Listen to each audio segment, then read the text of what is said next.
Rustamjon, assalomu alaykum. Sizni yana bir bor mana shu dilkash lahzalar ko'rsatuvimizda ko'rishdan behad mamnunmiz. Aslida-ku siz bilan bizning hamkorligimiz keyingi paytda juda ham yaxshi rivoj topyapti. Xususan Muloqot telekanali va Amiri kutubxonasi hamkorligida adabiyot kechalari yo'lga qo'yildi. Navoiy xonlik kechalarini tobora muxlislari safi kengayib bormoqda. Bu orada nazm va navo degan yangi bir rubrika, rukn tashkil qilib, bu borada ham dastlabki ko'rsatuvni tayyorladik va efirga uzatdik va bu albatta muxlislarga juda ham ma'qul keldi va bu loyihalar albatta davom etadi. Bu bilan bir qatorda endi kutubxonaning kundalik faoliyati ham borda.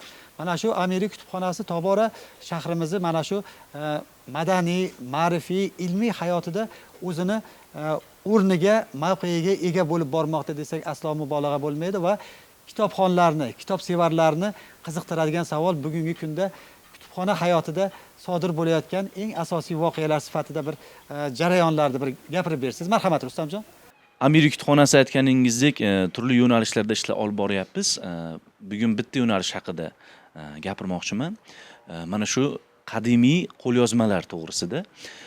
Mana shu Qo'qon qadimiy shahar, albatta o'ziga xos ajoyib bir kitobxon xalq, bizning xalqimiz. Kitoblarni juda ham e'zozlaydigan, qadrlaydigan xalq.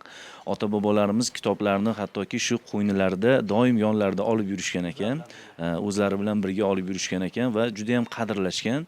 Eng kerakli, eng qimmatli narsa bu kitob bo'lib kelgan. Shuning uchun Qo'qon xalqi ilmga boy, ziyoli xalq.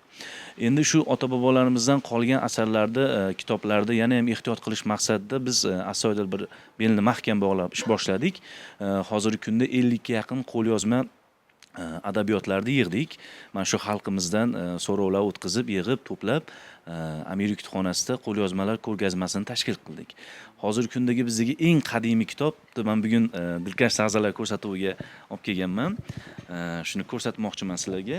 Bu mana 1536-yilda yozilgan, qo'lda yozilgan kitob. 500 varaqdan oshiq varag'i.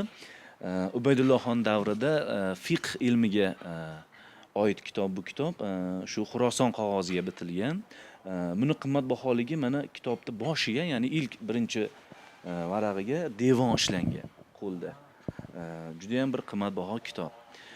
Shunday kitoblarni biz Amiri kutubxonasida yig'ib, mana shu yoshlarga, kutubxonamizga tashrif buyurgan barcha shu hamyurtlarimizga ko'rsatyapmiz. Bundan maqsad ota-bobolarimizdan bizga meros bo'lib qolgan bunday qo'lyozma asarlarni ehtiyot qilish va kelajak avlodga yetkazish va bu bo'yicha o'rganish olib borish. Biz endi mana shu tele ekran orqali fursatdan foydalanib, mana shu dilkash lahzalar ko'rsatuvini muxlislariga aytmoqchimizki, agar sizlarda ham shunday kitoblar mavjud bo'lsa, qanday kitobligini aniqlash maqsadlaringiz bo'lsa, bemalol Amiri kutubxonasiga murojaat qilishlaringiz mumkin. Balkim u kitobni ko'proq odamlar ko'rsin desalaringiz, Amiri kutubxonasini ko'rgazmasiga ham qo'yib qo'yishlaringiz mumkin. Xohlagan paytlaringiz qaytib olib ketishlaringiz ham mumkin. Hujjatini qilib qo'yamiz, bu sizlarni o'zlaringniki bo'lib turishi ham mumkin bir. Faqat biz buni shu odamlarga ko'rsataylik. Bugun shunday kunlar keldi.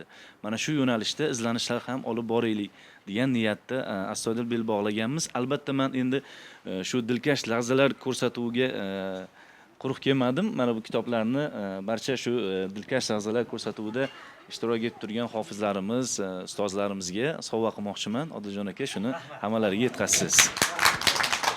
Rahmat.